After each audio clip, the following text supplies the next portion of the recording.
Class social text బుక్లో hour pass ఏదైతే text book ఉంటుందో పార్ట్, అందులో మనం third lesson ruling the country side అనే లెసన్ ఏదైతే ఉందో దాని గురించి డిస్కస్ చేసుకోబోతున్నాం అనమాట. అయితే చిన్న ఇన్ఫర్మేషన్ ఏంటంటే, చాలామంది వీడియోస్ అనేవి ఎక్స్ప్లెయిన్ చేయమని అడుగుతున్నారు కదా. నేను ఆల్రెడీ ప్రీవియస్గా కొన్ని లెసన్స్ అయితే చేసి ఉంటాయి. న్యూ సబ్స్క్రైబర్స్ ఎవరైతే ఉన్నారో వాళ్ళకి తెలియదు కాబట్టి ఏం చెప్తున్నానంటే, మీరు ప్లేలిస్ట్ అనే ఒక ఆప్షన్ ఉంటుంది. ఆ ఆప్షన్ లోపలికి వెళ్ళి మీకు కావాల్సిన లెసన్ అనేది క్లాస్ వైజ్ ఇంకా సబ్జెక్ట్ వైజ్ అనేది చూసుకుంటే కనిపిస్తుంది అనమాట. ఇన్ కేస్ అక్కడ కూడా మీకు అవైలబుల్గా లేకపోతే మీరు కింద కమెంట్ సెక్షన్లో కమెంట్ చేస్తే నేను ఆ లెసన్ అనేది ఎక్స్ప్లెయిన్ చేసి అప్లోడ్ చేయడం అనేది జరుగుతుంది. అండ్ మోస్ట్ ఇంపార్టెంట్ థింగ్ ఏంటంటే, నా వీడియోస్ కనుక మీకు నచ్చినట్టయితే ఏం చేయాలో తెలుసు కదా, do like, share and subscribe. ఇంకా లేట్ చేయకుండా మన లెసన్ అయితే స్టార్ట్ చేసేద్దాము. ఓకే, మన లెసన్ పేరేంటి? Ruling the country side. అసలు పరిపాలన కంట్రీ సైడ్ అనేది ఎలా ఉందో తెలుసుకోవడం. కంట్రీ సైడ్ అంటే ఏంటి? ఇప్పుడు మనకి అర్బన్ ఏరియాస్ ఉంటాయి కదా. అర్బన్ ఏరియాస్ అంటే సిటీ సైడ్ అంతా కూడా అర్బన్ ఏరియాస్గా మనం కన్సిడర్ చేస్తాం టౌన్స్ని. అలా కాకుండా మనకి గ్రామీణ ప్రాంతాలు ఏవైతే ఉంటాయో వాటిని కంట్రీ సైడ్ అని చెప్పేసి మనం పరిగణిస్తాం అనమాట. అయితే బ్రిటిష్ వాళ్ళ యొక్క పరిపాలన అనేది మన దేశంలో మెల్లగా మొదలైంది కదా. అయితే వాళ్ళ యొక్క పరిపాలన అసలు గ్రామీణ ప్రాంతాల్లో ఏ విధంగా ఉందో తెలుసుకుందాం ఈ లెసన్లో. ఓకే, దానికన్నా ముందు ఇక్కడ చిన్న పిక్చర్ ఇచ్చారు చూడండి. ఈ పిక్చర్లో ఏం తెలుపుతున్నారంట, రాబర్ట్ క్లైవ్ ఎవరైతే ఉన్నారో, రాబర్ట్ క్లైవ్ అనే వ్యక్తి ఎవరు యాక్చువల్గా మనకి ఈ వైస్ రాయ్స్ ఇంకా జనరల్స్ ఎవరైతే ఉన్నారో వీళ్ళందరూ ఉన్నారు కదా, అందరూ one of the person Robert Clive అనమాట. ఈయన బెంగాల్, బీహార్ ఇంకా ఒరిస్సా ప్రాంతం నుంచి ఎవరైతే మొఘల్ రూలర్ ఉన్నారో ఆయన నుంచి దివానీ అధికారాన్ని యాక్సెప్ట్ చేస్తున్నారంట. ఓకేనా, అయితే అసలు ద కంపెనీ బికమ్స్ ద దివాన్ అంటే ఏంటనేది తెలుసుకుందాం. మనకి 12th August 1765లో చూసుకుంటే మొఘల్ ఎంపరర్ అనేది ఏదైతే ఉందో, మనం ఆల్రెడీ మీరు మొఘల్ ఎంపరర్ లెసన్లో తెలుసుకునే ఉంటారు. అది బాబర్ నుండి స్టార్ట్ అయ్యి ఔరంగజేబ్ వరకు కూడా అలా ఎలా కంటిన్యూ అయింది, ఈ విషయాలన్నీ కూడా నేర్చుకున్నాం కదా. ఈ మొఘల్ ఎంపరర్ ఏం చేసిందంటే తెలుసా, ఈస్ట్ ఇండియా కంపెనీని బెంగాల్కి దివాన్గా నియమించిందంట. అంటే అక్కడ అధికారాన్ని కట్టబెట్టింది తీసుకెళ్ళి. ఎవరికి? మొఘల్ ఎంపరర్ వాళ్ళు తీసుకెళ్ళి ఎవరికి ఇచ్చేసారు? ఈస్ట్ ఇండియా కంపెనీకి ఇచ్చేసిందంట. The actual event most probably took place in Robert Clive's tent with a few Englishmen and Indians as witness. దీనికి సాక్ష్యంగా ఎవరున్నారంటే తెలుసా, కొందరు ఇంగ్లీష్ వాళ్ళు అలాగే కొందరు భారతదేశస్తులు ఉన్నారు. అయితే ఈ అధికారం అనేది ఇవ్వడం అనే ఏదైతే ప్రాసెస్ ఉందో ఇది ఎక్కడ జరిగిందంట తెలుసా, రాబర్ట్ క్లైవ్ యొక్క టెంట్లో జరిగిందంట. But in the painting above, పైన ఏదైతే చూపిస్తున్నారో పెయింటింగ్లో అదేంటి ఏం తెలుపుతుందంట, event is shown as a majestic occasion. అది చాలా ఏంటంటే టెంట్లో చాలా సీక్రెట్గా జరిపించేశారు. కానీ మనకి ఇక్కడ ఎలా చూపిస్తున్నారు, అదేదో పెద్ద గొప్ప సంఘటనగా చూపిస్తున్నారంట. అది కూడా చాలా గ్రాండ్ సెట్టింగ్ వేసి, అంటే ఉన్నది లేనట్టుగా ఇక్కడ ఈ పెయింటింగ్లో మనకి డిపిక్ట్ చేస్తున్నారనేసి మన టెక్స్ట్ బుక్లో ఇవ్వడం అయితే జరిగింది. Painter was commission by Clive to record the memorable events in Clive's life. ఈ రాబర్ట్ క్లైవ్ ఎవరైతే ఉన్నారో గవర్నర్ జనరల్, ఆయన యొక్క లైఫ్లో గుర్తుపెట్టుకోవాల్సిన కొన్ని ఈవెంట్స్ ఉంటాయి కదా, వాటన్నిటినీ కూడా పెయింట్స్ చిత్రీకరించడానికి ఆయన అపాయింట్ చేసుకున్నారంట. The grant of diwani clearly was one such event in British imagination. మనకి అదే విధంగా చూడండి, ఈ బెంగాల్ యొక్క దివానీని ఈస్ట్ ఇండియా కంపెనీకి ఇచ్చేసారని చెప్పుకుంటున్నారు కదా, ఇది కూడా అలాంటిదేనంట. యాక్చువల్గా అది వాళ్ళంతటా వాళ్ళు ఇచ్చారో వీళ్ళు బలవంతంగా తీసుకున్నారో అనేది మనకి తెలీదు. కానీ ఇక్కడ పిక్చర్లో మాత్రం ఎలా చూపిస్తున్నారు, కావాలని తీసుకెళ్ళి ఈ బ్రిటిష్ వాళ్ళకి అధికారాన్ని ఇచ్చినట్టుగా ఇక్కడ పిక్చర్లో అయితే మనకి చూపించడం జరుగుతుంది. అయితే యాజ్ దివాన్ చూడండి, ఇప్పుడు పూర్తిగా అధికారం అంతా కూడా ఈ కంపెనీకి వచ్చేసింది కదా, వీళ్ళు ఫైనాన్షియల్ అడ్మినిస్ట్రేటర్గా కూడా మారిపోయారనమాట. అంటే పూర్తిగా ఆర్థిక పరంగా, అంటే వెల్త్కి సంబంధించిన విషయాలన్నింటిలో కూడా వీళ్ళే ఇన్వాల్వ్ అయ్యి చూసుకుంటూ ఉండేవారు. అంతేకాకుండా అక్కడ ఉన్న భూభాగాన్ని మొత్తం వారి యొక్క కంట్రోల్లోకి తెచ్చేసుకున్నారు. Now it had to think of administering the land and organising its revenue resources. అక్కడ ఏవేవైతే వనరులు ఉన్నాయో ఆ వనరుల్ని ఏ విధంగా ఉపయోగించుకోవాలి, అంతేకాకుండా అక్కడ ట్యాక్సేషన్ అనేది ఎలా చేయాలి, ఇలాంటివన్నిటిని కూడా వాళ్ళు పరిపాలన విషయాల్లో ఏం చేయాలనేది బాగా ఆలోచించి చేయడం అయితే స్టార్ట్ చేశారు. This had to be done in a way that could yield enough revenue to meet the growing expenses of the company. అయితే వీళ్ళంతా ఆషామాషిగా చేసేస్తారా అంటే కాదు, వాళ్ళ యొక్క అవసరాలు తీరేటట్టుగా చక్కగా వీళ్ళ యొక్క రెవెన్యూ అనేది ఎలా జనరేట్ అవ్వాలనుకుంటున్నారంటే, వీళ్ళు ఖర్చులు అవుతున్నాయి కదా, ఈ ఖర్చుల్ని తగ్గట్టుగా ఆ రెవెన్యూని జనరేట్ చేయాలనుకుంటున్నారు. ఇప్పుడు సపోజ్ మనం ఎంతో కొంత ఖర్చు పెడుతున్నాం అనుకోండి నెలకి, దాన్ని తగ్గట్టుగా మనం సంపాదించాలనుకుంటామా లేదా? అదేవిధంగా ఇక్కడ ఏం చేస్తున్నారంటే ఈ బ్రిటిష్ వాళ్ళు ఎప్పుడైతే ఈ దివానీ అధికారం వాళ్ళ చేతిలోకి వచ్చిందో, వాళ్ళు అప్పటి నుండి కూడా ఈ రిసోర్సెస్ ఏవైతే ఉన్నాయో, ఇంకా అక్కడ ట్యాక్సెస్, ఇంకా టెరిటరీకి సంబంధించిన విషయాలన్నింటినీ వాళ్ళ యొక్క గ్రిప్లో పెట్టుకొని వాళ్ళ ఎక్స్పెన్సెస్ తగ్గట్టుగా అక్కడ రెవెన్యూని అయితే జనరేట్ చేయడం స్టార్ట్ చేశారు. అంతేకాకుండా trading company had also to ensure that it could buy the products it needed and sell what it wanted. చూడండి ఏం చెప్తున్నారంటే, అక్కడ ఒక ట్రేడింగ్ కంపెనీని కూడా పెట్టారు బిజినెస్ చేయడం కోసం. అది ఎలా ఉండాలంటే ప్రొడక్ట్స్ని కొనుక్కోవాలి తనకు తగ్గట్టుగా, అండ్ వాటిని లాభాలు వచ్చేటట్టుగా అమ్ముకునేటట్టుగా కూడా ఉండేలాగా ఏర్పాటైతే చేసుకున్నారనమాట. చూడండి, సంవత్సరాలు గడిచే కొద్దీ కూడా company also learn that it had to move with some caution. అయితే ఇయర్స్ అనేవి గడిచే కొద్దీ కంపెనీ ఏం తెలుసుకుందంటే, వీళ్ళు కొంచెం జాగ్రత్తగా ఇక్కడ మెలగాల్సిన అవసరం ఉందని తెలుసుకున్నారు. Being an alien power, it needed to specify those who in the past had rule the countryside and enjoyed authority and prestige. చూడండి, మనకి ఇది వేరే దేశం అంటే పరాయి దేశం వాళ్ళే కదా ఇక్కడికి వచ్చి పూర్తిగా అధికారాన్ని పొందారు. సో ఇది ఒక ఏలియన్ పవర్గా మనం దీన్ని గుర్తిస్తున్నాం. అయితే అయినప్పటికీ కూడా దీనికి ఇప్పుడు అధికారం వచ్చినప్పటికీ కూడా పూర్వము ఈ ప్రాంతాన్ని ఎవరు పరిపాలించారు, ఓకేనా, ఆ పరిపాలించిన వాళ్ళు ఏ విధంగా అధికారాన్ని పొంది ఉన్నారు, ఎలాంటి ప్రెస్టేజ్ని కలిగి ఉన్నారు, ఈ విషయాలన్నీ కూడా తెలుసుకోవాల్సిన అవసరం అయితే ఉందంట. Those who had held local power had to be controlled but they could not be entirely eliminated. చూడండి, ఈ పూర్వం ఎవరైతే ఇక్కడ అధికారాన్ని కలిగి ఉన్నారో వాళ్ళ దగ్గర నుంచి పవర్ లాక్కున్నారు, అవునా. అంతేకాకుండా వీళ్ళు ఏం చేస్తున్నారంటే వాళ్ళు పూర్తిగా ఇక్కడి నుంచి పంపించేయకూడదు, ఎందుకంటే వాళ్ళు రివర్స్ అవుతారు. సో వాళ్ళని గ్రిప్లో పెట్టుకుంటూనే వీళ్ళు ఏం చేయాలి, ఇక్కడ టోటల్గా కంట్రోల్ అనేది వాళ్ళ చేతుల్లోకి తీసుకుంటారనమాట. మరి ఇదంతా ఎలా చేస్తారు, సాధ్యమేనా అంటే చూడండి, the company came to colonise the country side. అందుకని చెప్పేసి ఇది ముందుగా గ్రామీణ ప్రాంతాలని దాని యొక్క అధికారంలో తెచ్చుకుంది. అంతేకాకుండా రెవెన్యూ రిసోర్సెస్ని ఆర్గనైజ్ చేసుకోవడం స్టార్ట్ చేసింది. ఇంకా ప్రజల యొక్క హక్కుల్ని తిరిగి రూపొందించింది.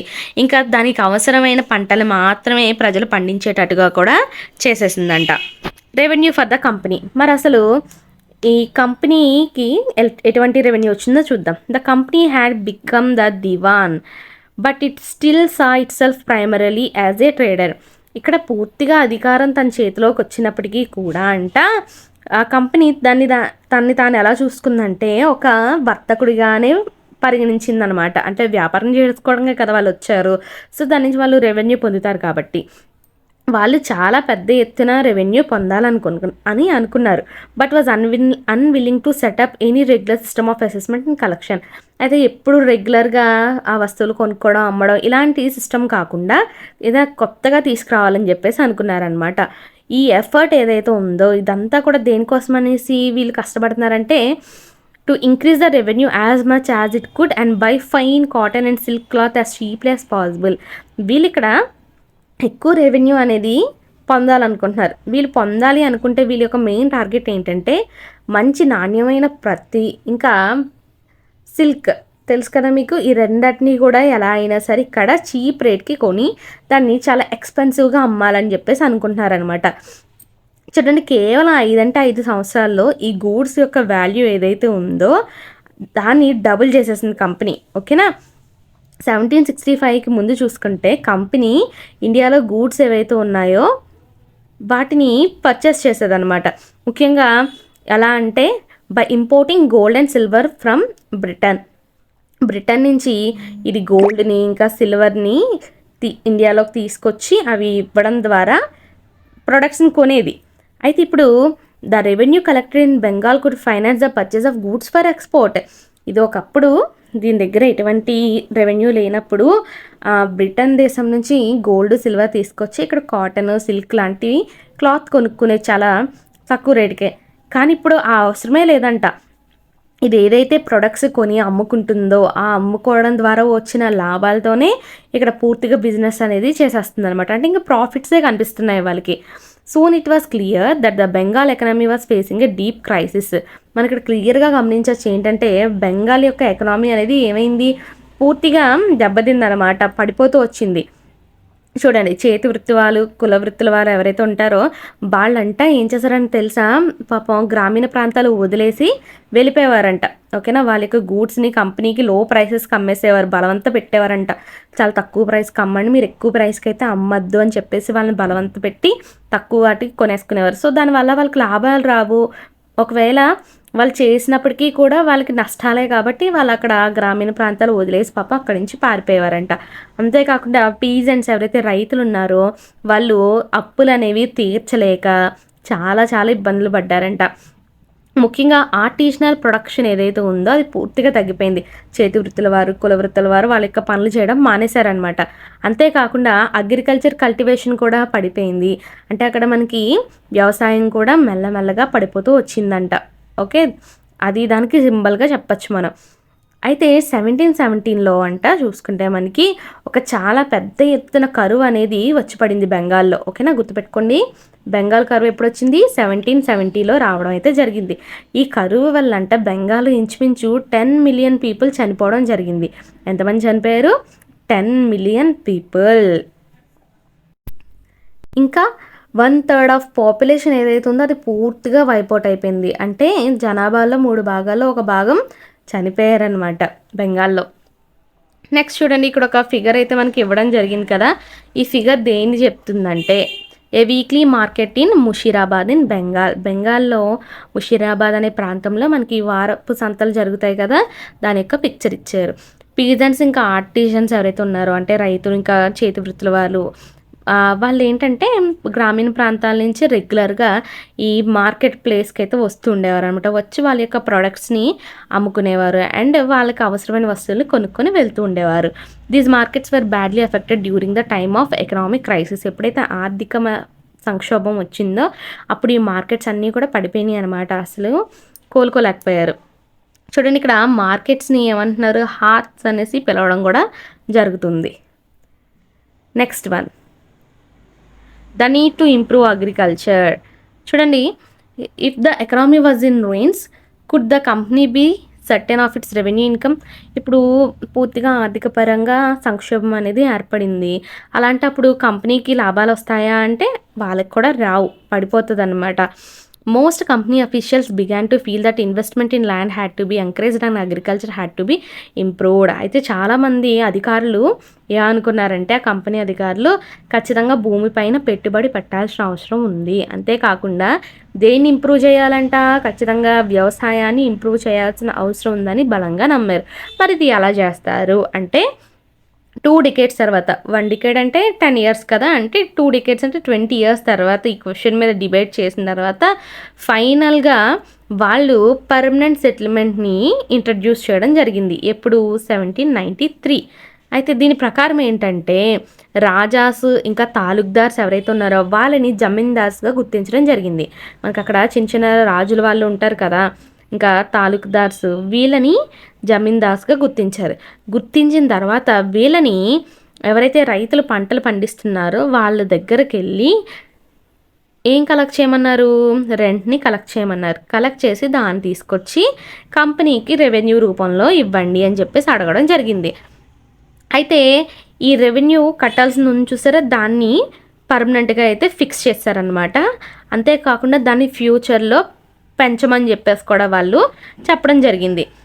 ఆ తర్వాత it was felt that this would ensure a regular flow of revenue into the company's coffers and at the same time encourage the zamindars to invest in improving the land.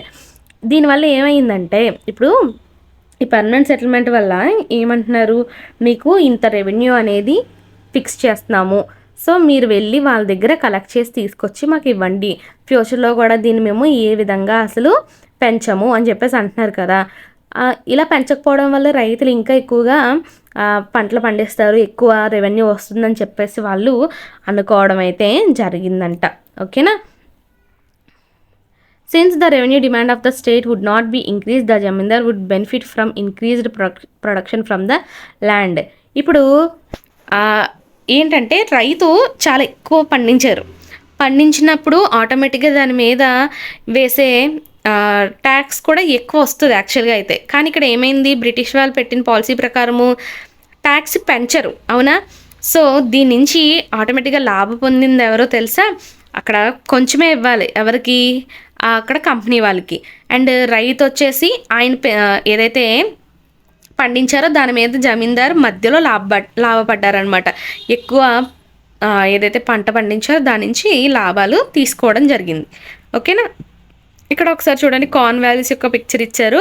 Cornwallis was the governor general of India when the permanent settlement was introduced. గుర్తుపెట్టుకోండి, permanent settlement ఏదైతే ఉందో ఆ పాలసీని introduce చేసినప్పుడు ఇండియాలో governor general ఎవరంటే Cornwallis. ఓకేనా. Problem ఏంటో చూద్దాం. పర్మనెంట్ సెటిల్మెంట్ వల్ల చాలా సమస్యలు అయితే ఏర్పడ్డాయంట. కంపెనీ అఫీషియల్స్ మెల్లగా తెలుసుకున్నారు ఏమని అంటే, జమీందార్స్ అసలు ల్యాండ్ని ఇంప్రూవ్మెంట్ చేయడానికి ఏమాత్రము కూడా ఇంట్రెస్ట్ అనేది చూపించట్లేదు. ఇంకా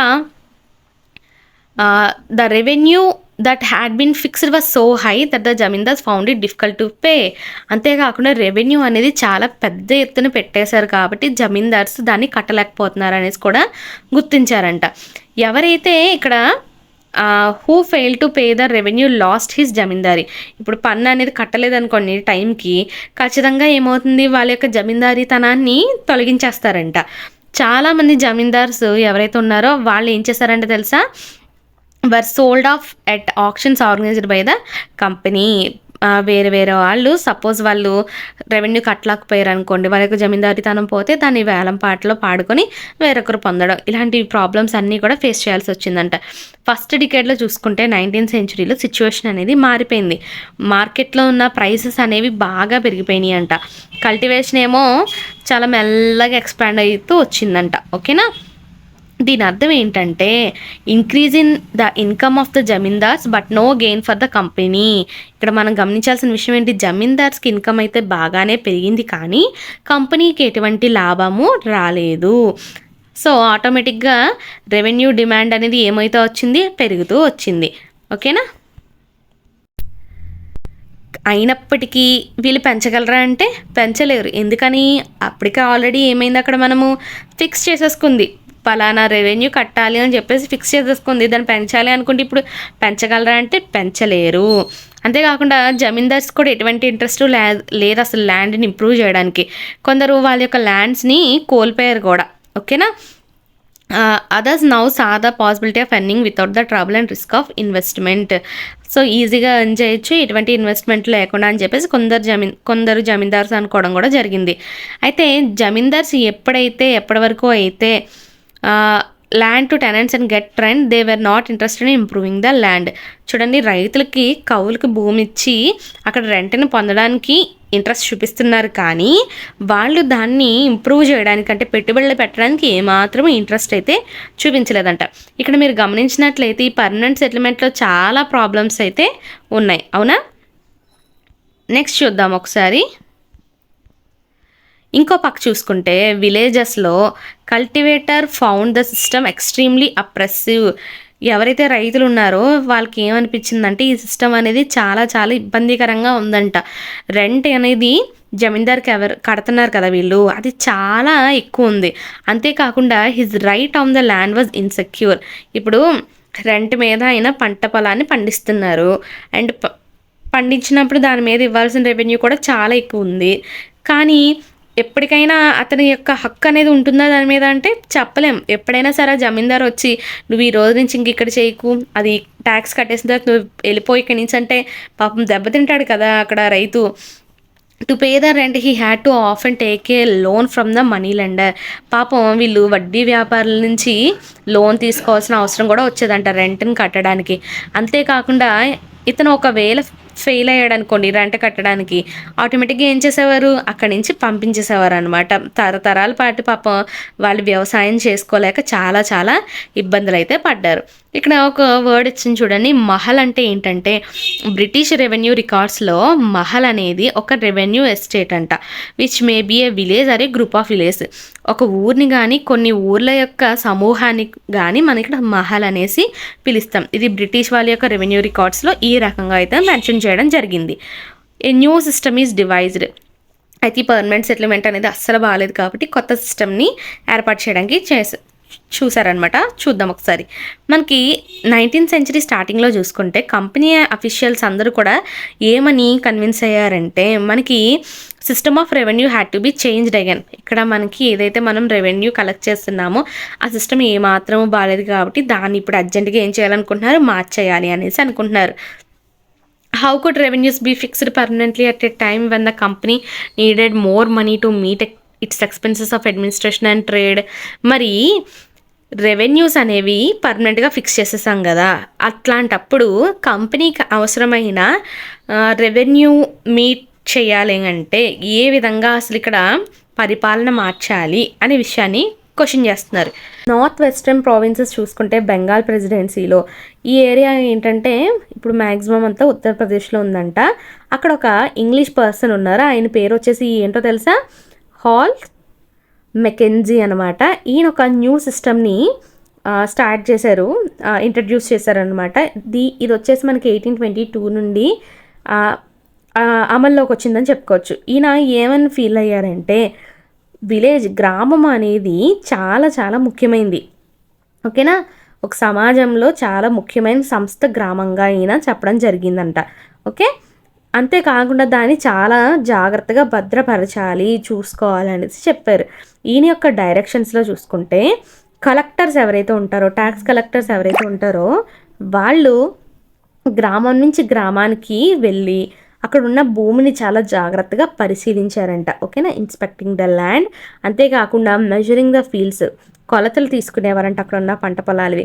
అంతేకాకుండా అక్కడ ఉన్న కస్టమ్స్ ఇంకా రైట్స్ ఏవైతే ఉన్నాయో డిఫరెంట్ గ్రూప్స్కి సంబంధించి అవన్నీ కూడా నోట్ చేసుకున్నారు. అంటే అక్కడ ఎటువంటి కస్టమ్స్ని ఫాలో అయ్యేవారు, ఆచారాలు ఫాలో అయ్యేవారు, ఇంకా అక్కడ యొక్క ప్రజల హక్కులు ఏ విధంగా ఉన్నాయి, ఇవన్నీ కూడా వాళ్ళు రికార్డ్ చేసుకోవడం జరిగింది. The estimated revenue of each plot within a village was added up to calculate the revenue that each village had to pay. ఇక్కడ ఎంత ఒక విలేజ్లో వాళ్ళు ఎంత రెవెన్యూ పే చేయొచ్చు అనే దాన్ని వీళ్ళు క్యాలిక్యులేట్ చేయడం జరిగిందంట.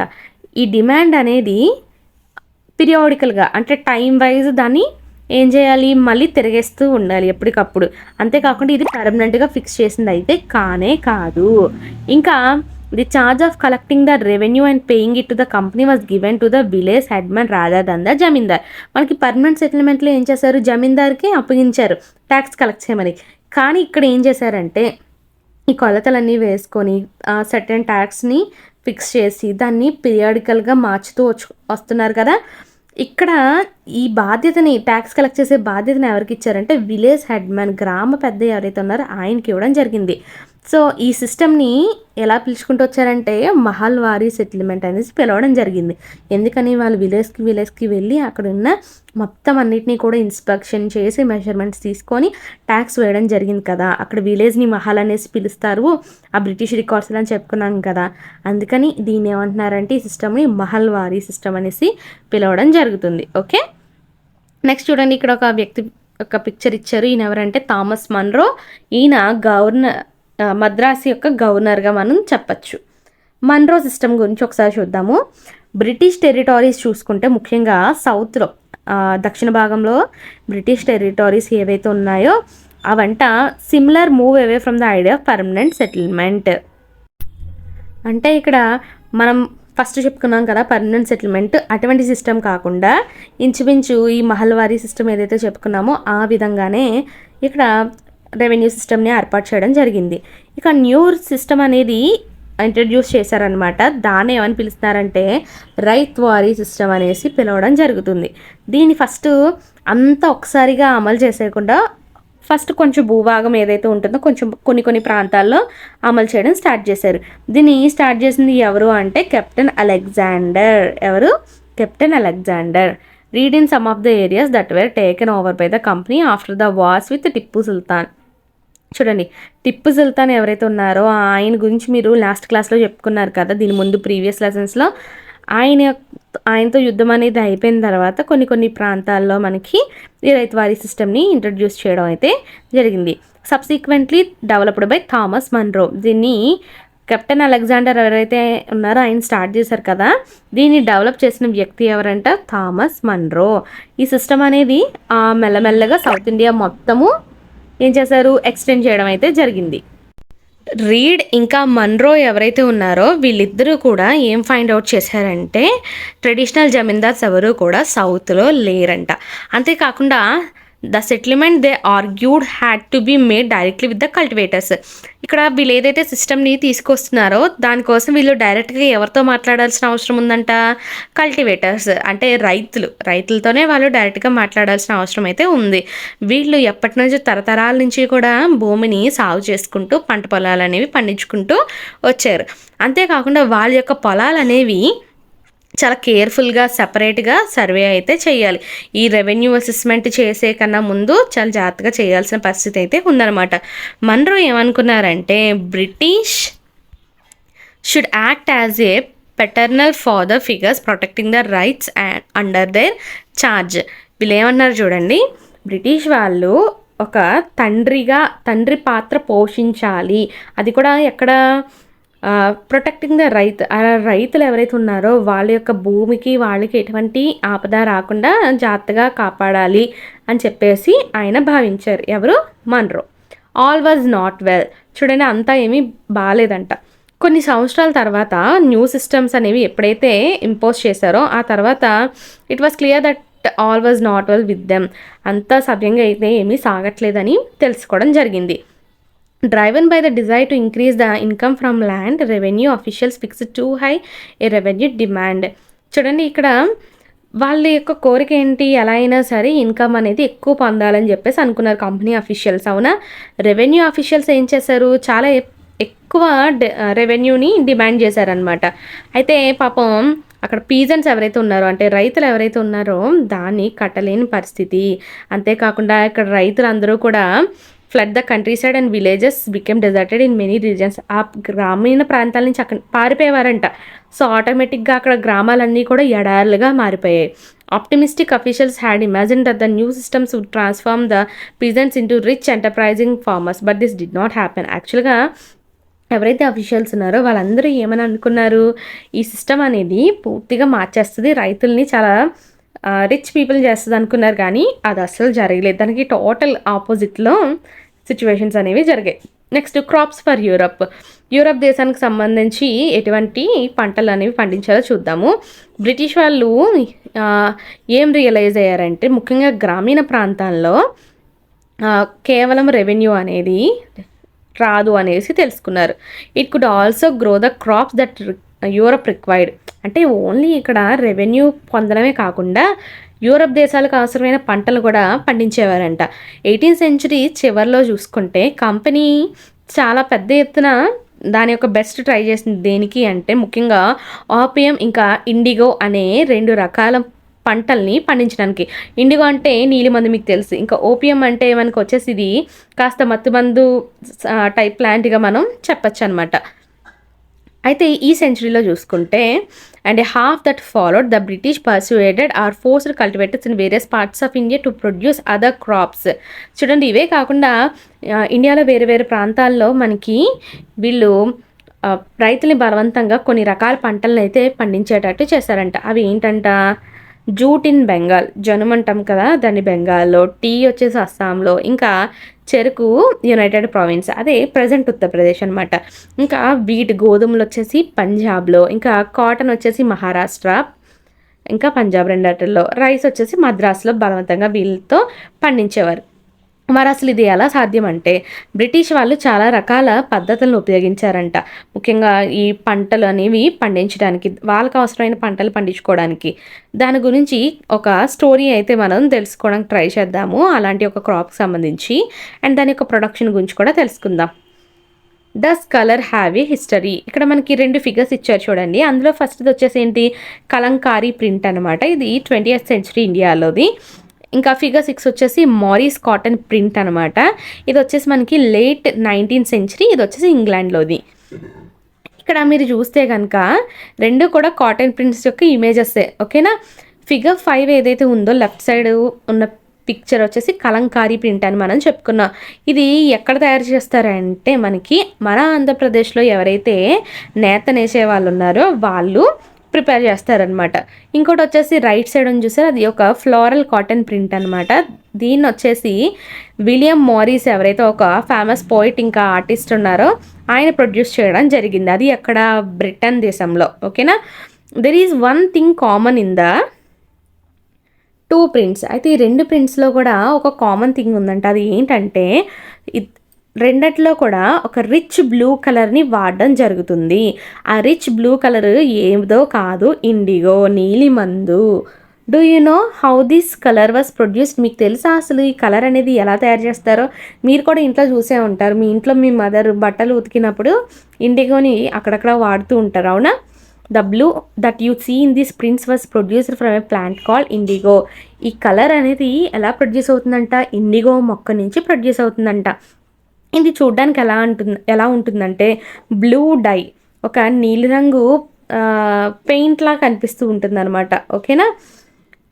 Used in Morris prints in 19th century. Britain was manufactured from indigo plants cultivated in India. చూడడానికి అది అచ్చం మనకి నీలిరంగు పెయింట్లా ఉంటుంది అనుకున్నాం కదా. ఇది మీరు ముందు చూసారు కదా మారిస్ ప్రింట్, అది అందులో కూడా అదే వాడేవారు, ఇండిగోనే వాడేవారు.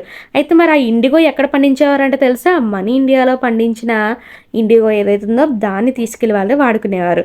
ఇండియాలో చూసుకుంటే for India was the biggest supplier of IndiGo in the world at that time. ఆ టైంలో ప్రపంచంలోనే ఎక్కువ ఇండిగో ప్రొడ్యూస్ చేసిన దేశం ఏదైనా ఉందంటే అది ఏంటి, ఇండియా, ఓకేనా. అయితే ఇండియన్ ఇండిగోకి ఎందుకని అంత డిమాండ్ అంటే, ఇండియాలో పండే నీలిమందికి ఎందుకని అంత డిమాండ్ అంట చూద్దాం ఒకసారి. ఇండిగో ప్లాంట్స్ అనేవి ముఖ్యంగా మనకి ట్రాపికల్ ఏరియాలో పెరుగుతాయి, అంటే వేడిగా ఉన్న ప్రాంతాల్లోనే అవి ఎదుగుతాయి అన్నమాట. 13th సెంచరీలో చూసుకుంటే ఇండియన్ ఇండిగో ఏదైతే ఉందో was being used by the cloth manufacturers in Italy, France and Britain to dye cloth. చూడండి, ఇప్పటి నుంచి ఎప్పుడు కాదు, అది ఎప్పుడో 13th సెంచరీ నుంచి కూడా ఇటలీ దేశస్తులు, ఫ్రాన్స్ దేశస్తులు, బ్రిటన్ దేశస్తులు కూడా వాళ్ళ యొక్క బట్టలకి రంగులు వేయడం కోసము మన ఇండియాలో పెరిగే ఇండిగో ప్లాంట్స్ని వాడేవారు. అయితే చాలా తక్కువ అమౌంట్ ఏదైతే ఇండియన్ ఇండిగో ఉందో అది యూరోపియన్ మార్కెట్కి రీచ్ అయ్యేది. అండ్ దాని యొక్క ప్రైస్ అనేది చాలా ఎక్కువ ఉండేదంట. యూరోపియన్ క్లాత్ మ్యానుఫ్యాక్చర్స్ ఉంటారు కదా, వాళ్ళు వచ్చేసి వేరే వేరే ప్లాంట్స్ మీద ఆధారపడాల్సి వచ్చేది. ఆ వేరే ప్లాంట్ ఏంటి అంటే వోడ్. ఏంటది? వోడ్. వైలెట్ ఇంకా బ్లూ కలర్ డైస్ ఆ పెయింట్స్ని ప్రిపేర్ చేసుకోవడం కోసం యూరోపియన్ క్లాత్ మ్యానుఫ్యాక్చర్స్ ఏ మొక్క మీద ఆధారపడేవారు? వోడ్. చూడండి, ఇది ఎటువంటి మొక్క అంటే టెంపరేట్ జోన్స్, అంటే కొంచెం ఉష్ణోగ్రతలు తక్కువగా ఉండే ప్రాంతంలో పెరిగే మొక్క అనమాట ఓడ్, ఓకేనా. అండ్ ఇది యూరోప్లో మనకి చాలా ఈజీగా అయితే దొరుకుతుంది. అంతేకాకుండా దీన్ని ఎక్కడెక్కడ పండిస్తారంట, నదరన్ ఇటలీ, సదరన్ ఫ్రాన్స్, ఇంకా జర్మనీలో కొన్ని పార్ట్స్, బ్రిటన్లో కూడా పండిస్తూ ఉండేవారు. అయితే being worried by the competition from indigo, woad producers in Europe pressurized their governments to ban the import of indigo. Indigo ఏదైతే ఉందో దాన్ని తీసుకొచ్చి వాడుతూ ఉన్నారు కదా కొందరు, దానివల్ల వాళ్ళకి కొంచెం టెన్షన్ వచ్చిందనమాట. ఇండిగోని ఎక్కువగా వాడడం వల్ల వాళ్ళ యొక్క మార్కెట్ పడిపోతుందని చెప్పేసి దాన్ని బ్యాన్ చేయమనేసి కూడా చాలామంది అనేవారు. క్లాత్ డయర్స్ ఎవరైతే ఉంటారో, అంటే చూడండి బట్టలకి రంగులు వేసే వాళ్ళు ఉంటారు కదా, వాళ్ళు మాత్రము ఏది ప్రిఫర్ చేసేవారంట, ఇండిగోనే ప్రిఫర్ చేసేవారు ఓడ్ కన్నా కూడా. ఇండిగో ఏదైతే ప్రొడ్యూస్ అవుతుందో అది మంచి బ్లూ కలర్లో ఉండేదంట. అలాగే ఓడ్ నుంచి వచ్చే పెయింట్ని చూసారా, అది కొంచెం పాలిపోయినట్టు డల్గా ఉండేది. కలర్ మాత్రం చాలా అట్రాక్టివ్గా బ్రైట్గా బాగుండేదంట. అయితే 17th సెంచరీలో యూరోపియన్ క్లాత్ ప్రొడ్యూసర్స్ ఎవరైతే ఉన్నారో వాళ్ళు ఎలా అయినా సరే ఇండిగోని ఇంపోర్ట్ చేసుకోవాలి, ఆ బ్యాన్ని తొలగించండి అని చెప్పేసి కోరడం జరిగింది. ఫ్రెంచ్ వాళ్ళు ఎవరైతే ఉన్నారో వాళ్ళు మెల్లగా ఇండిగోని ఎక్కడ ప్రొడ్యూస్ చేయడం స్టార్ట్ చేశారంట, అంటే పండించడం స్టార్ట్ చేశారు నీలిమంది మొక్కల్ని.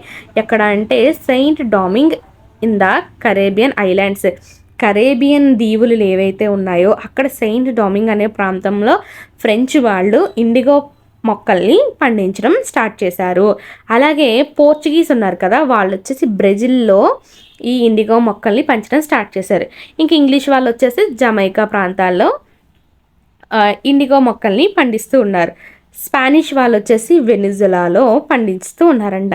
ఈ ఇండిగో ప్లాంటేషన్స్ అనేవి also came up in many parts of north America. Only ఈ ప్రాంతాలే కాకుండా నార్త్ అమెరికాలో కూడా చాలా ప్రాంతాల్లో పండించడం స్టార్ట్ చేశారంట. ఓకేనా, చూడండి ప్లాంటేషన్స్ అంటే ఏంటనేది ఒకసారి చూసేద్దాము. A large farm operated by a planter employing various forms of forced labour. చూడండి ఫోర్స్డ్ లేబర్ అంటే వెట్టి చాకరీ చేయించుకుంటుంటారు కదా బలవంతంగా, అలా వర్కర్స్ని పెట్టుకొని ఆయన పని చేయించుకుంటూ ఉంటారు. అది కూడా చాలా పెద్ద ఎత్తున అక్కడ పంట అనేది పండిస్తూ ఉంటారనమాట. అయితే ఇక్కడ ఈ ప్లాంటేషన్స్ అనేవి తోటలు ఏవైతే ఉన్నాయో అవి ముఖ్యంగా చూడండి ఏమేమి తోటలు ఉంటాయంట, కాఫీ, షుగర్ కేను, టొబాకో, ఓకేనా, పొగాకు అనమాట, ఇంకా టీ, కాటన్ ఇలాంటివన్నీ. 18th సెంచరీ అనేది చివరికి వచ్చే కొద్దీ కూడా మనకి ఇండియన్ ఇండిగో యొక్క డిమాండ్ అనేది చాలా పెరిగిపోయింది. బ్రిటన్ వాళ్ళు మెల్లగా ఇండస్ట్రియలైజేషన్ అనేది స్టార్ట్ చేశారు అండ్ వాళ్ళ యొక్క కాటన్ ప్రొడక్షన్ అనేది చాలా పెద్ద ఎత్తున పెరిగిపోయింది. అవునా, మనందరికీ తెలుసు అసలు ఇండస్ట్రియలైజేషన్ స్టార్ట్ అయిందే బ్రిటన్లో. అంతేకాకుండా ఇక్కడ క్లాత్ డైస్ అనేవి చాలా అవసరం అనేది ఏర్పడిపోయింది. వాళ్ళు ఎప్పుడైతే కాటన్ అనేది ప్రొడ్యూస్ చేస్తున్నారో ఆటోమేటిక్గా క్లాత్ డైస్ కూడా అంతే కదా, రంగు కూడా అవసరం అవుతుంది కదా. అయితే ఇక్కడ ఇండిగో యొక్క డిమాండ్ని కూడా ఆటోమేటిక్గా ఏమైంది, పెరిగిపోయింది. ఎగ్జిస్టింగ్ సప్లైస్ ఏవైతే వెస్ట్ ఇండీస్ ఇంకా అమెరికా నుంచి వస్తున్నాయో అవి కొన్ని కారణాల వల్ల ఏమైందంటే సప్లై చేయలేకపోయారు అనమాట. 1783 నుంచి 1789 మధ్యలో చూసుకుంటే ఇండిగో యొక్క ప్రొడక్షన్ అనేది సగానికి పడిపోయిందంట. క్లాత్ డయర్స్ ఎవరైతే బ్రిటన్లో ఉన్నారో వాళ్ళు ఇండిగో కోసము ఇంకా వేరే ప్రాంతాలు చూడాల్సిన అవసరం అయితే వచ్చింది. మరి వాళ్ళకి ఇండిగో ఇప్పుడు ఎక్కడి నుంచి దొరికింది, వాళ్ళు ఎక్కడైతే పండించుకుంటున్నారో అక్కడి నుంచి ఇండిగో అనేది రాలేకపోయింది, సగానికి సగం ప్రొడక్షన్ అనేది పడిపోయింది. మరి వీళ్ళకి ఇప్పుడు కావాలి కదా, మరి ఎక్కడి నుంచి వచ్చింది అంటే బ్రిటన్ టర్న్స్ టు ఇండియా. ఆటోమేటిక్గా వీళ్ళు ఈ ఇండిగో కోసము ఏ దేశం వైపు చూడాల్సి వచ్చింది, ఇండియా వైపు చూడాల్సి వచ్చింది. ఇండిగో యొక్క డిమాండ్ అనేది చాలా పెరిగిపోయిందని చెప్పుకున్నాం కదా యూరోప్లో. So the company in India looked for ways to expand the area under IndiGo cultivation. So east India company అప్పటికి ఇండియాలో రూల్ చేస్తుంది కదా, వీళ్ళు ఇండిగోని ఎలా అయినా సరే పెంచాలి, ఎందుకంటే యూరోప్లో చాలా అవసరం ఉందని చెప్పేసి ఆటోమేటిక్గా ఇండిగో యొక్క కల్టివేషన్ని చాలా ఎక్కువగా పెద్ద ఎత్తున చేయించేవారనమాట. చూడండి లాస్ట్ డికేడ్స్లో చూసుకుంటే 18th సెంచరీలో అంట ఇండిగో కల్టివేషన్ అనేది బెంగాల్లో చాలా పెద్ద ఎత్తున పెరిగిపోయింది. అంతేకాకుండా బెంగాల్ ఇండిగో ఏదైతే ఉందో మొత్తం ప్రపంచం మార్కెట్లో దొరికే అన్ని ఇండిగోస్ని కూడా డామినేట్ చేసేదంట. అంటే అంత క్వాలిటీ ఇండిగో అనేది ప్రొడ్యూస్ చేసేవారు. అయితే 1788లో చూసుకుంటే ఓన్లీ 30% ఆఫ్ ఇండిగో అనేది బ్రిటన్కి ఇండియా నుంచి మాత్రమే ఎక్స్పోర్ట్ చేయాల్సిన సిచ్యువేషన్ వచ్చింది. ఓకేనా, అంటే అప్పుడు కొంచెం తక్కువగా ఉంది. కానీ అదే 1810లో చూసుకుంటే అంట ఆ ప్రపోర్షన్ అనేది చాలా పెరిగిపోయింది. అంటే 95% వాళ్ళు ఎక్కడి నుంచి పొందుతున్నారు ఇండిగోని, ఇండియా నుండే పొందుతున్నారు. చూడండి 1788లో ఓన్లీ 30% మాత్రమే వాళ్ళు తీసుకెళ్లేవారు మన ఇండియా నుంచి. కానీ అదే 1810లో 95%కి అయితే పెరిగిపోవడం జరిగింది. ఇండిగో ట్రేడ్ అనేది చాలా పెద్ద ఎత్తున పెరిగిపోయింది. అంటే ఇంకా బిజినెస్ చాలా హై క్లాస్గా వెళ్ళిపోయింది అనమాట. కమర్షియల్ ఏజెంట్స్ ఇంకా అఫీషియల్స్ ఎవరైతే ఉన్నారో వాళ్ళందరూ కూడా ఈ ఇండిగో ప్రొడక్షన్ మీద చాలా పెద్ద ఎత్తున పరిశీలనలు అయితే స్టార్ట్ చేశారు, ఇన్వెస్టిగేషన్ అయితే చేస్తున్నారంట. సంవత్సరాలు గడిచే కొద్దీ కూడా చూసుకుంటే company officials left there jobs to look after their IndiGo business. Company officials ఉంటారు చూస్తారు, అందరూ పనిచేసే వాళ్ళ యొక్క ఉద్యోగాలు వదిలేసి ఆ ఇండిగో బిజినెస్ చూసుకోవడానికి కోసం వెళ్ళిపోయారంట. అంటే చూడండి అది ఎంత మార్కెట్ అయిపోయిందో. Attracted by the prospect of high profits, numerous Scotsmen and Englishmen came to India and became planters. దీని నుంచి వచ్చే లాభాలు చాలా పెద్ద ఎత్తున ఉన్నాయి ఇండిగో ప్లాంట్స్ వల్ల.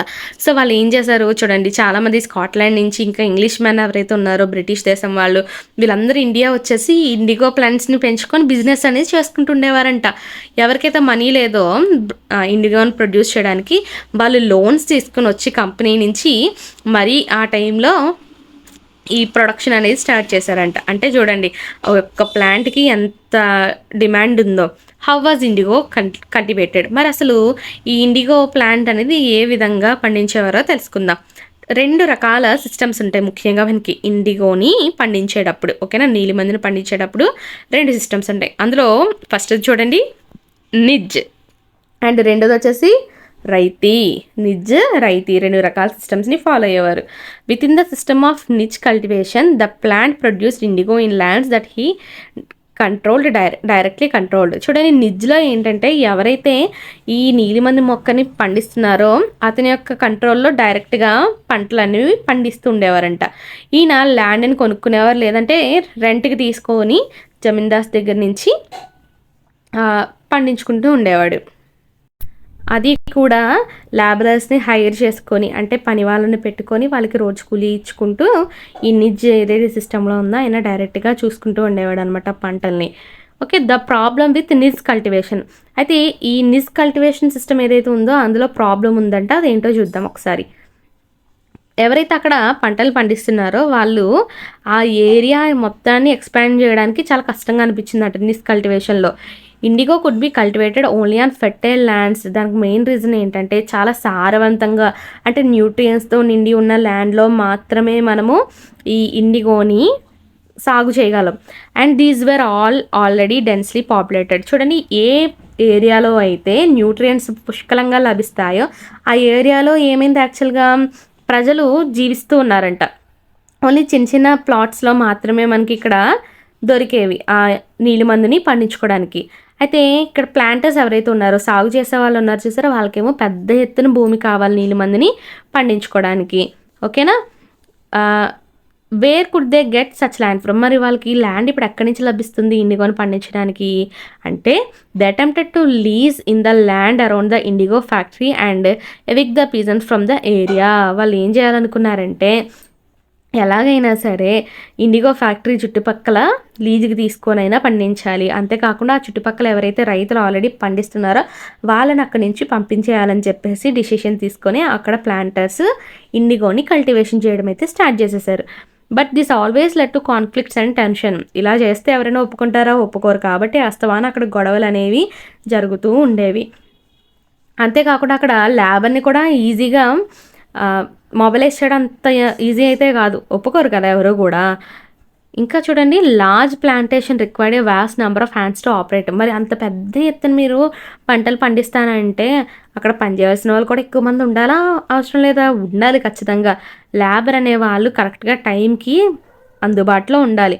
అంతేకాకుండా అదే టైంలో ఈ రైస్ కల్టివేషన్ కూడా చాలా పెద్ద ఎత్తున పనిచేస్తూ ఉండేవారు. సో వీళ్ళకి లేబర్ దొరకడం కూడా అంత ఈజీ అయితే కానే కాదు. ఒక్కసారి ఇక్కడ మనకి చిన్న పిక్చర్ ఇచ్చారు కదా, అదేంటో చూసేద్దాము. The slave revolt in Saint Domingue August 1791, painting by January Suchodolski. చూడండి ఇక్కడ ఒక పిక్చర్ ఇచ్చారు, ఇది వచ్చేసి స్లేవ్ రివాల్ట్ అంటే ఇది ఎక్కడ జరిగింది? సెయింట్ డొమింగ్ ఏదైతే ఐలాండ్ వెస్ట్ ఇండీస్ ఉందో అక్కడ జరిగిందంట. దీనికి సంబంధించి చిన్న సమ్మరీ చూడండి. 18th centuryలో ఫ్రెంచ్ ప్లాంటర్స్ ఎవరైతే ఉన్నారో ఇండిగోని ప్రొడ్యూస్ చేసేవాళ్ళు, షుగర్ని ప్రొడ్యూస్ చేసేవాళ్ళు ఫ్రెంచ్ కాలనీ వాళ్ళు కదా. మీకు అర్థమవుతుందా? ఫ్రెంచ్ దేశస్తులు ఎవరైతే ఉన్నారో వాళ్ళు సెయింట్ డొమింగ్లో కరేబియన్ ఐలాండ్స్లో ఉన్నారు, అవునా? వాళ్ళు అక్కడ ఇండిగోని ఇంకా షుగర్ని రెండింటినీ కూడా పండిస్తూ ఉండేవారు. అయితే ఆఫ్రికన్ స్లేవ్స్ ఉంటారు కదా, ఆఫ్రికా దేశంలో బానిసలు ఎవరైతే ఉన్నారో ఈ తోటల్లో పనిచేసే వాళ్ళందరూ కూడా ఒక్కసారిగా తిరుగుబాటు చేశారంట 1791లో. వీళ్ళు ఎలా తిరుగుబాటు చేశారంటే తెలుసా? అక్కడ ఉన్న తోటల్ని కాల్చివేసేశారు. అంతేకాకుండా రిచ్ ప్లాంటర్స్, బాగా అధికారులు ఉంటారు కదా, డబ్బున్న వాళ్ళు ఉంటారు కదా, వాళ్ళందరినీ కూడా చంపేశారంట. 1792లో France abolished slavery in the French colonies. ఎప్పుడైతే ఫ్రెంచ్ పరిపాలిస్తున్న ప్రాంతాలు ఉన్నాయో ఇలా జరిగిన తర్వాత స్లేవరీ బానిసత్వాన్ని అబాలిష్ అయితే అంటే దాన్ని నిర్మూలించారంట. ఈ ఈవెంట్స్ అనేవి దేనికి దారి తీసాయంట, ఇండిగో ప్లాంటేషన్స్ ఏవైతే ఉన్నాయో అంటే ఈ నీలిమందు తోటలు అనేవి కరేబియన్ ఐలాండ్స్లో మెల్లమెల్లగా తగ్గిపోతూ వచ్చాయన్నమాట ఈ ఈవెంట్స్ జరగడం వల్ల. ఓకేనా. స్లేవ్ అంటే ఎవరు? A person who is own by someone else the slave owner. చూడండి, ఏ వ్యక్తినైతే ఒక వ్యక్తి వేరొక వ్యక్తి అండర్లో ఉన్నారనుకోండి, లేకపోతే ఆయన అధికారం చూపిస్తున్నారనుకోండి, ఆ కింద ఉన్న వ్యక్తిని ఏమంటాం మనం? స్లేవ్గా పిలుస్తాం. అయితే పాపం ఈ స్లేవ్కి బానిసకి ఎటువంటి స్వేచ్ఛ ఉండదు, అండ్ వాళ్ళ మాస్టర్ ఏ పని చెప్తే ఆ పని చేయాల్సిన అవసరం అయితే ఉంటుంది. ఓకే. నెక్స్ట్ చూడండి, నిజ్ కల్టివేషన్లో ఇంకొంచెం మ్యాటర్ ఉంది, అది కూడా చెప్పేసుకుందాము. Nij cultivation on a large scale also required many ploughs and bullocks. అంతేకాకుండా ఈ నిజ్ కల్టివేషన్లో మనకి చాలా పెద్ద ఎత్తున పంట పండించాలంటే నాగలి కావాలి, అంతేకాకుండా ఎద్దులు కూడా అవసరం అవుతుంది. 1 బీగా of IndiGo cultivation required 2 ploughs. చూడండి, 1 బీగా ఇండిగో కల్టివేషన్ చేయాలంటే ఖచ్చితంగా 2 నాగళ్ళు అవసరం అవుతాయంట. దీని అర్థం ఏంటి? ఆ ప్లాంటర్ ఎవరైతే ఉన్నారో వాళ్ళు 1000 బిగాస్ని పండించాలనుకోండి, 2000 నాగళ్ళు అవసరం అవుతాయి. అంతేకాకుండా వీటి యొక్క మెయింటెన్స్ చేయాలి, వాటిని కొనాలి అంటే కూడా చాలా పెద్ద ప్రాబ్లం. అంతేకాకుండా అవి ఈజీగా అయితే కూడా ఏమీ దొరికేవి కాదు. ఓకేనా. ఎందుకని? మిగిలిన రైతుల దగ్గర ఉన్నవన్నీ కూడా వాళ్ళు రైస్ ఫీల్డ్స్లో ఉపయోగించుకుంటూ ఉండేవారు. Again exactly at the same time that the IndiGo planters needed them. చూడండి, ఎప్పుడైతే నీలిమందు మొక్కకి ఈ నాగళ్ళు అలాగే ఎద్దులు అవసరం అవుతాయి, అదే సమయంలో అంట రైస్ ప్లాంట్స్ కూడా వాళ్ళు పండిస్తూ వచ్చేవారంట. సో చాలా ఇబ్బంది అయితే ఏర్పడింది ఈ నిజ్ కల్టివేషన్లో. Okay. Till the late 19th century, planters were therefore reluctant to expand the area under niche cultivation. 19th century వరకు కూడా చూసుకుంటే చాలా ఇబ్బందులు అయితే పడ్డారనమాట నిజ్ కల్టివేషన్లో. 25% ఆఫ్ ద ల్యాండ్ చూసుకుంటే అదంతా కూడా అండర్ దిస్ సిస్టమ్, అంటే నిజ్ సిస్టమ్ ఏదైతే ఉందో అందులోనే ఉండేదంట. రెస్ట్ అంతా కూడా వచ్చేసి మనకి రైతీ సిస్టమ్ ఏదైతే ఉందో ఆ సిస్టంలో పండించేవారంట నీలిమందిని. ఓకేనా. ఒకసారి బిగా గురించి చిన్న ముక్కుంది కదా, తెలిసేసుకుందాం. చూడండి, ఇది ల్యాండ్ మెజర్ చేయడానికి వాడే ఒక యూనిట్గా చెప్పుకున్నాము. అది కూడా బ్రిటిష్ రూల్కి ముందు చూసుకుంటే the size of this area varied. British యొక్క రూల్కి ముందే దీన్ని వాడుకలో ఉండేదంట. బెంగాల్లో చూసుకుంటే బ్రిటిష్ ఏం చేస్తుందంట, ఈ బీగాని ఏమని చెప్పిందంటే 1/3 ఆఫ్ అన్ ఎకర్, అంటే 1 ఎకరంలో 3వ వంతుని మనకి బీగా అని పిలుస్తున్నట్టుగా ఇక్కడ చెప్పడం జరిగింది.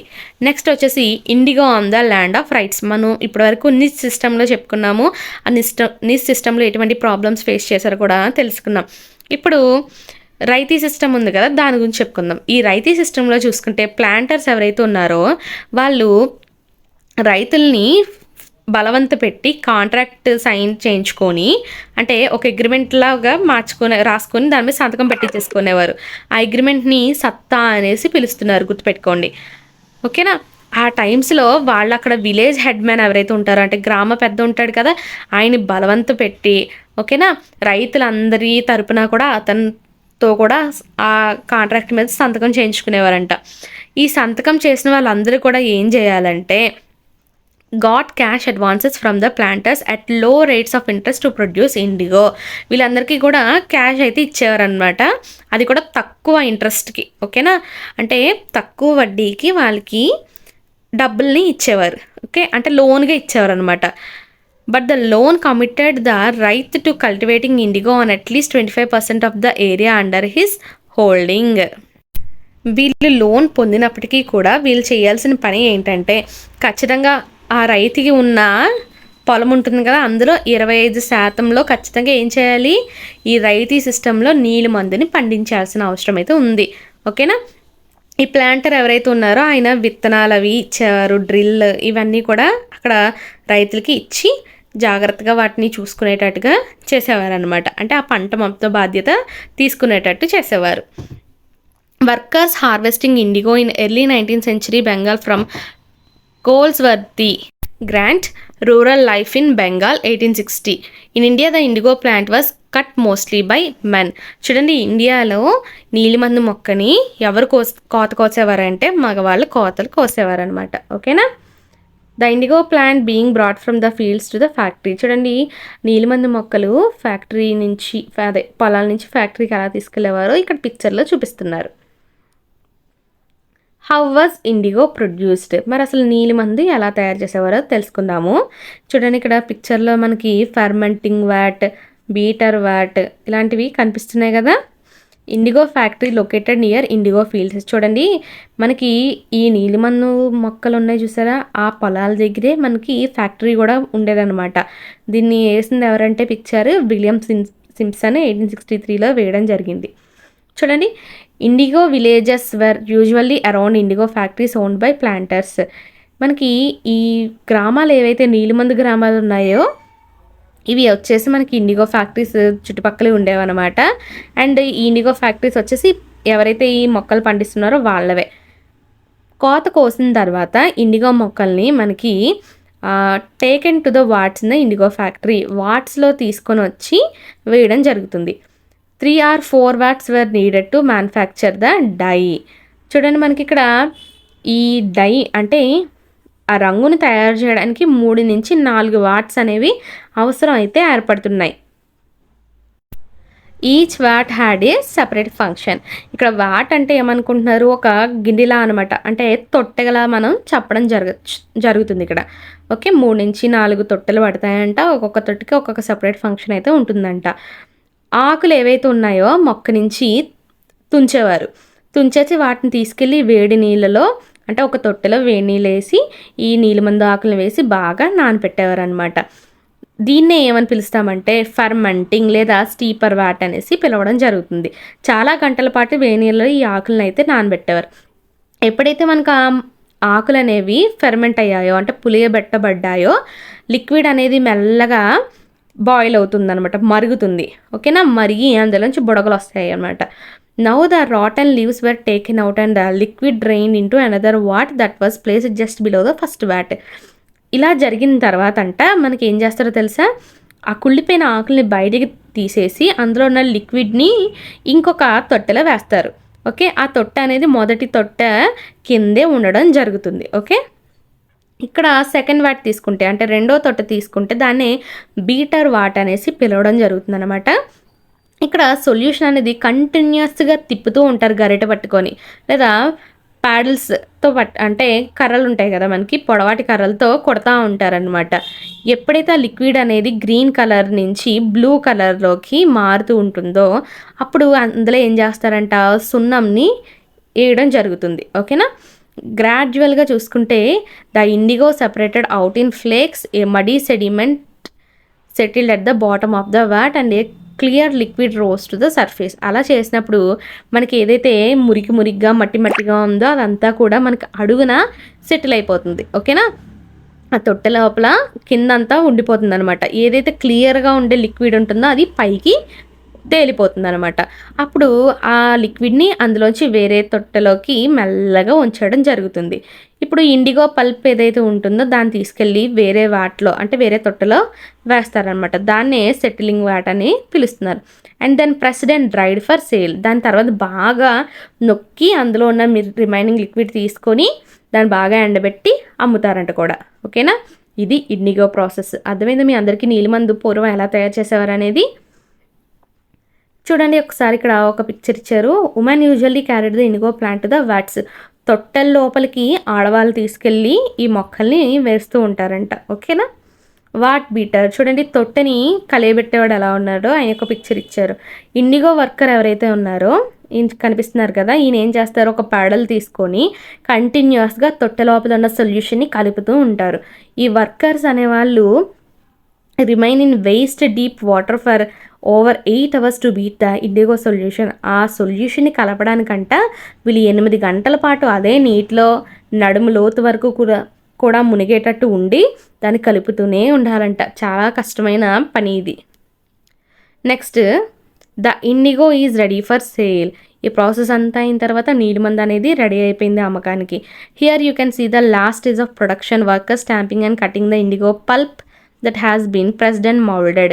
ఏదైతే ఇండిగో పల్ప్ అనేది ఉండిపోయిందో చివర్లో ఆ ముద్దని వాళ్ళు ఏం చేస్తున్నారు, ప్రెస్ చేసి ముద్దలుగా తయారు చేసి వాటిని కట్ చేసి అమ్మడానికి రెడీ చేస్తున్నారు. బ్యాక్గ్రౌండ్లో మీరు చూడొచ్చు వర్కర్ ఏం చేస్తున్నారు, ఆ బ్లాక్స్ని ఎండబెట్టడానికి క్యారీ చేస్తున్నారు, తీసుకెళ్తున్నారు.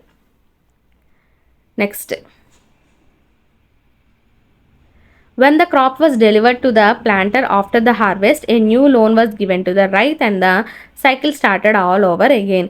ఎప్పుడైతే మనకి పంట అనేది తీసుకెళ్ళి పండించేశారు కదా రైతులు, చెప్పుకున్నాం కదా రైతీ సిస్టంలో వాళ్ళు 25% ల్యాండ్లో ఎప్పుడైతే ఈ నీలిమందుని పండించారో, పండించిన తర్వాత తీసుకెళ్ళి దాన్ని ప్లాంటర్కి అప్పచెప్పిన తర్వాత మళ్ళీ లోన్ ఇస్తారంట. మళ్ళీ ఆ సైకిల్ స్టార్ట్ అవుద్ది. మళ్ళీ వీళ్ళ 25% ల్యాండ్లో మళ్ళీ నీలిమందు మొక్కను పెంచాలి. మళ్ళీ అది కోతకు వచ్చిన తర్వాత కోత కోసేసి తీసుకెళ్ళి మళ్ళీ ప్లాంటర్కి ఇవ్వాల్సి వస్తుంది. ఇదంతా రైతీ system. Peasants who were initially tempted by the loan soon realized how harsh the system was. First loans ఇస్తున్నారు కదా అని చాలామంది ఇంట్రెస్ట్ చూపించారు, కానీ తర్వాత వాళ్ళు మెల్లగా అర్థం చేసుకున్నారు, అమ్మో ఇది చాలా ఘోరమైన పద్ధతి అని తెలుసుకోవడం జరిగింది. వాళ్ళకి ఏదైతే డబ్బు చెల్లిస్తున్నారో అది చాలా చాలా తక్కువ. అంతేకాకుండా ఈ సైకిల్ అనేది ఎప్పటికీ ఎండ్ అవుతుంది, అది కంటిన్యూస్గా జరుగుతూనే ఉంటుంది. ఇంకా చాలా ప్రాబ్లమ్స్ కూడా ఉన్నాయంటే ఏంటంటే, ఈ ప్లాంటర్స్ ఎవరైతే ఉన్నారో ముఖ్యంగా దీన్ని పండించాలనుకునే వాళ్ళు బెస్ట్ సాయిల్స్లో పండించాలని చెప్పేసి అంటుండేవారంట. అది కూడా ముఖ్యంగా చూడండి, రైస్ పండించే, ఆహార ధాన్యాలు పండించే ప్రాంతంలోనే దీన్ని పండించమని బలవంత పెట్టేవారంట. ఇంకా నీలిమందు ఏదైతే ఉందో దానికి చాలా లోతైన వేర్లు ఉంటాయంట. దీనివల్ల ఏమవుతుందంటే సాయిల్ అనేది ఎగ్జాస్ట్ అయిపోతుంది, అంటే అందులో ఫెర్టిలిటీ అనేది తగ్గిపోతూ కూడా వచ్చింది.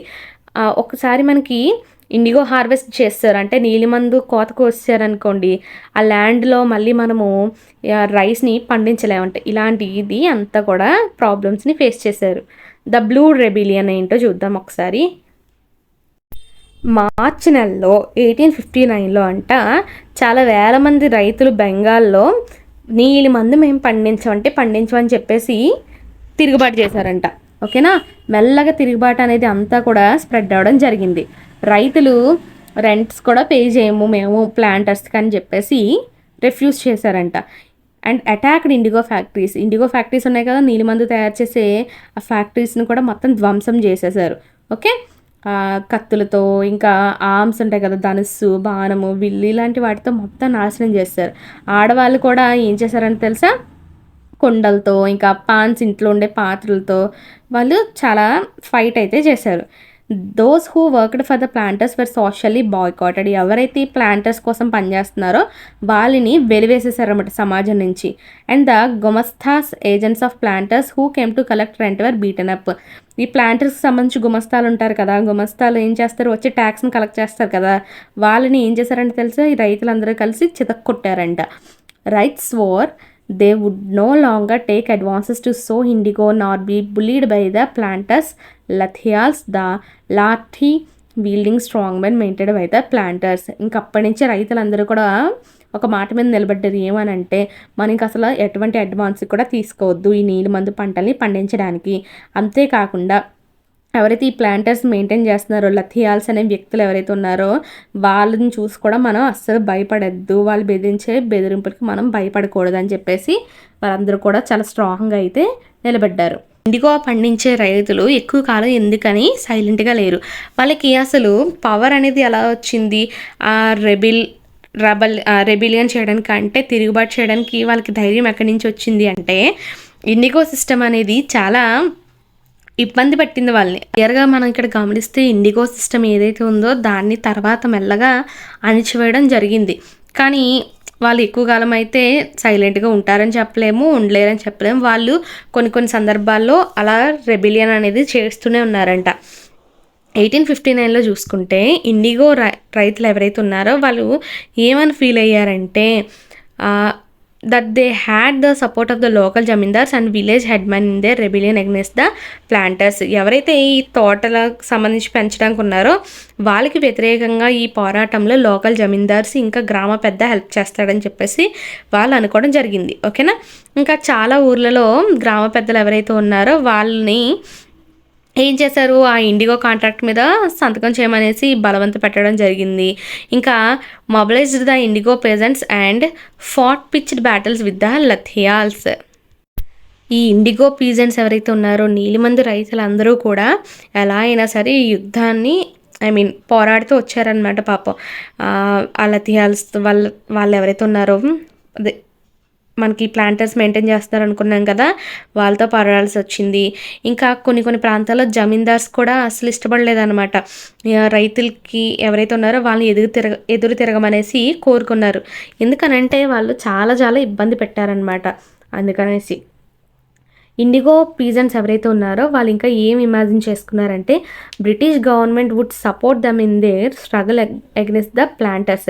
ఈ తోట యజమానులు ఎవరైతే ఉన్నారో వాళ్ళకి వ్యతిరేకంగా గవర్నమెంట్ సపోర్ట్ చేస్తుంది బ్రిటిష్ గవర్నమెంట్ అని చెప్పేసి అనుకున్నారంట. అయితే మనకి 1857లో ఒక రివోల్ట్ జరిగింది కదా, ఆ రివోల్ట్ తర్వాత British government was particularly worried about the possibility of another popular rebellion. పెద్ద ఎత్తున చాలా పెద్ద తిరుగుబాటు జరిగింది కదా, మళ్ళీ ఇంకొక తిరుగుబాటు జరుగుతుందేమో అని చెప్పేసి బ్రిటిష్ గవర్నమెంట్ చాలా వరీ అయిందంట. ఎప్పుడైతే న్యూస్ అనేది ఈ తిరుగుబాటుకు సంబంధించి అన్ని చోట్ల కూడా విస్తరించిందో, అది ముఖ్యంగా ఇండిగో డిస్ట్రిక్ట్స్లో కూడా విస్తరించిందంట. అప్పుడు అక్కడ లెఫ్టినెంట్ గవర్నర్ ఎవరైతే ఉన్నారో వింటర్లో మొత్తం 1859లో ఆ నీలిమంజ్ జిల్లాలో తిరగడం జరిగిందనమాట. అయితే రైతులు ఏమనుకున్నారంటే వాళ్ళకి జరిగిన అన్యాయానికి సింపతిగా గవర్నమెంట్ వచ్చిందని చెప్పేసి అనుకున్నారు. అయితే when in Barasat the magistrate Ashley Eden issued a notice stating that ryots would not be compelled to accept indigo contracts. Word went around that Queen Victoria had declared that indigo need not to be sown. అయితే బరసాత్లో ఉన్నప్పుడంట magistrate Ashley ఎవరైతే ఉన్నారో Ashley Eden ఒక notice అనేది జారీ చేశారు. అదంట ఏంటి, IndiGo contracts అనేవి ఇంకా ఎవరు కూడా సంతకాలు చేయాల్సిన అవసరం లేదు, మన రాణిగారు ఎవరైతే ఉన్నారో క్వీన్ విక్టోరియా గారు ఇంకా ఈ నీలిమందు పంటల్ని నాటాల్సిన అవసరం లేదనేసి డిక్లేర్ చేశారనేసి చెప్పారు. ఓకేనా. ఈయన ఎందుకు అలా చేశారు అంటే ఈ రైతులు ఎవరైతే చాలా ఆగ్రహంతో ఉన్నారు కదా, నీలిమందు పంటలు పండిస్తున్న వాళ్ళని శాంతపరచడానికి చేసినట్టుగా చేయడం జరిగింది. అయితే మనకి ఈ తిరుగుబాటు అనేది స్ప్రెడ్ అయ్యే కొద్దీ కూడా ఎవరైతే ఇంటలెక్చువల్స్ ఉంటారో కలకత్తా నుంచి వాళ్ళందరూ కూడా నీలిమందు జిల్లాలకు రావడం జరిగిందనమాట. వీళ్ళందరూ కూడా రైతుల యొక్క దీన పరిస్థితిని, ఓకేనా, ఇంకా ఈ ప్లాంటర్స్ ఎవరైతే ఉన్నారో వాళ్ళ యొక్క అన్యాయానికి సంబంధించి ఈ ఇండిగో సిస్టంలో ఏవైతే దారుణాలు ఉన్నాయో వాటన్నిటి గురించి రాతలు రాశారన్నమాట పుస్తకాల్లో, న్యూస్ పేపర్స్లో అన్నింటిలో కూడా. గవర్నమెంట్ అనేది చాలా టెన్షన్ పడిపోయింది అనమాట ఈ తిరుగుబాటు వల్ల.